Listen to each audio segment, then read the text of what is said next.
সংসার সুখের হয় রমণীর গুণে, কথাটা তো সত্য। তাহলে এত ঝগড়া হচ্ছে কেন?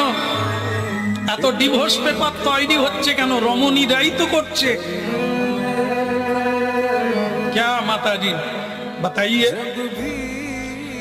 রমণী ছাড়া তো সংসার নাই, তা সংসারে এত আগুন জ্বলছে কেন?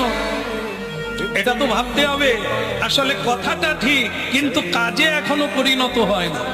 কোন গুণ থাকলে সংসারে রমণীরা সেই সংসারকে, দুঃখময় সংসারকে সুখময় করে তুলবে, সেটাই তো জানা হয়নি।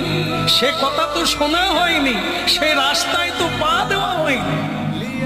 এই জন্য জানতে হবে, সাধুর কাছে যেতে হবে, সাধু সঙ্গ করতে হবে, নালে সৎ গুণ কোথা থেকে আসবে? যাদের সঙ্গ করেছেন সেগুলো হচ্ছে অপগুণ।